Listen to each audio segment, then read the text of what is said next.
जवळपास लाखभराची सभा झाली। हा संप मोडून काढावा यासाठी गिरणी मालकानं पोलिसी बळाचा वापर केला। याच्यामध्ये 72 कामगार जखमी झाले, 35 कामगारांना अटक झाली। पण बाबासाहेबांनी पुकारलेला संप यशस्वी झाला, कामगार संघटनांचा विजय झाला आणि स्वतंत्र मजूर पक्ष बळकट झाला। बाबासाहेबांच्या या सगळ्या कार्याचा परिणाम असा झाला की कामगार नेते म्हणून त्यांचं नेतृत्व प्रस्थापित झालं। तत्कालीन व्हाईसरॉय लिन लिथगो यांनी 12 जुलै 1942 रोजी आपल्या कार्यकारी मंडळामध्ये श्रममंत्री म्हणून बाबासाहेबांचा समावेश केला। ज्यावेळेला पुढे ते मंत्री झाले त्यावेळेला कामगारांच्या संदर्भात, शेतकऱ्यांच्या संदर्भात त्यांनी जे कायदे केले, महिलांच्या संदर्भात जे कायदे केले, त्यावरून फक्त ते बोलणारे विचारवंत नव्हते। संधी मिळाल्यानंतर त्या संदर्भातले सगळे कायदे त्यांनी केलेले दिसून येतात। तुम्ही बघा की खरं म्हणजे दुर्दैवाची गोष्ट आहे, कामगार संघटनांनी कामगारांना सुद्धा माहीत नाही की बाबासाहेब मजूर मंत्री होण्याच्या अगोदरपर्यंत आपल्या देशामध्ये कामाचे तास 14 होते। बाबासाहेबांनी कायद्यामध्ये बदल करून 14 तासावरून कामाचे तास 8 तास केलेले आहेत। बाबासाहेबांनी फॅक्टरी ऍक्ट अमेंड केलेला आहे, फॅक्टरी ऍक्ट केलेला आहे। बाबासाहेबांनी प्रॉव्हिडंट फंडाची कल्पना मांडलेली आहे। बाबासाहेबांनी ESIचा कायदा आणलेला आहे।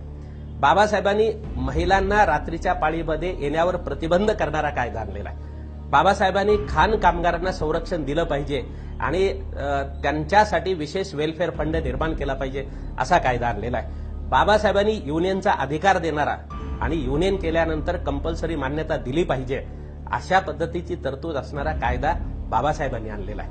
म्हणजे बाबासाहेबांनी एका बाजूला दलितांच्या पिळवणुकीच्या विरोधातला जेवढा संघर्ष केला, जाती व्यवस्थेच्या विरुद्ध जेवढा संघर्ष केला, तेवढाच बाबासाहेबांनी कामगार वर्गासाठी, शेतकऱ्यांसाठी, महिलांसाठी, शेतमजुरांसाठी, समाजातल्या सगळ्या वर्गासाठी त्यांनी विचार केलेला होता। आणि संधी मिळाल्यानंतर बाबासाहेबांनी हा सगळा विचार प्रत्यक्षामध्ये आणण्याचं काम केलेलं आपल्याला दिसून येतं। श्रममंत्री म्हणून बाबासाहेबांनी 7 ऑगस्ट 1942 रोजी मालक, कामगार आणि सरकारचे प्रतिनिधी अशी त्रिपक्षीय परिषद दिल्लीला बोलवली।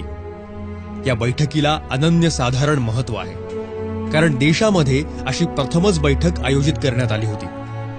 या बैठकीचीच फलनिष्पत्ती म्हणजे ट्रेड युनियन्सना, कामगार संघटनांना मिळालेली कायदेशीर मान्यता। या देशातल्या आजपर्यंतच्या कामगार हक्कांच्या चळवळीतली ही ऐतिहासिक घटना म्हणावी लागेल।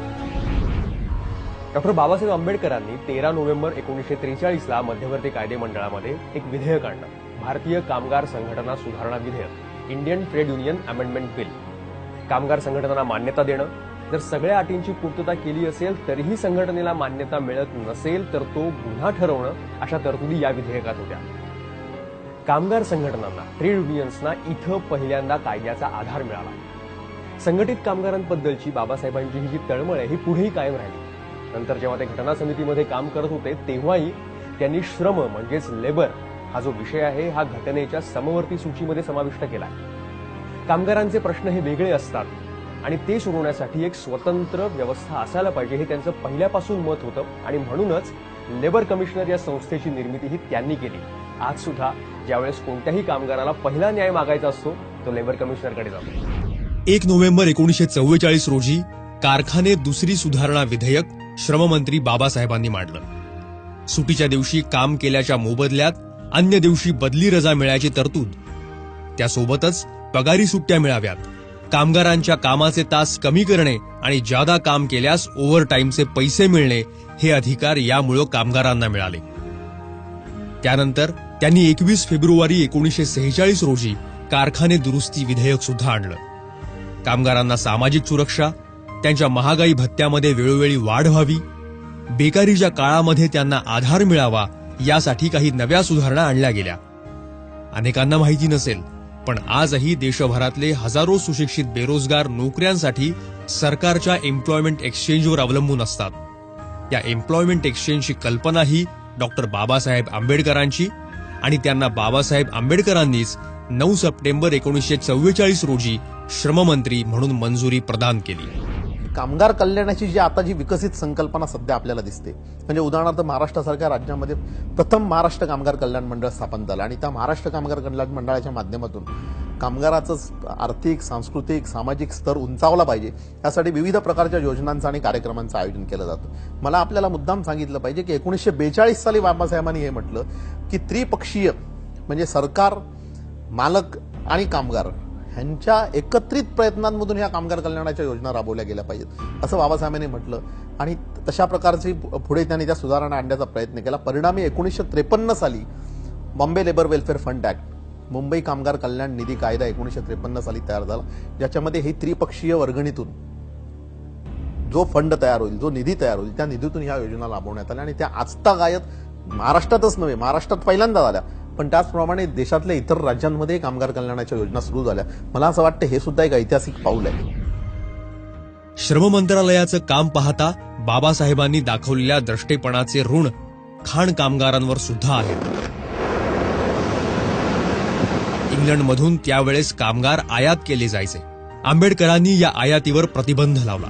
खाण कामगारांमध्ये सुद्धा त्या काळात अस्पृश्यता होती, पण डॉक्टर आंबेडकरांच्या कायद्यामुळे त्या समाजातील कामगारांना सुद्धा खाणीमध्ये आता काम करता येऊ लागलं.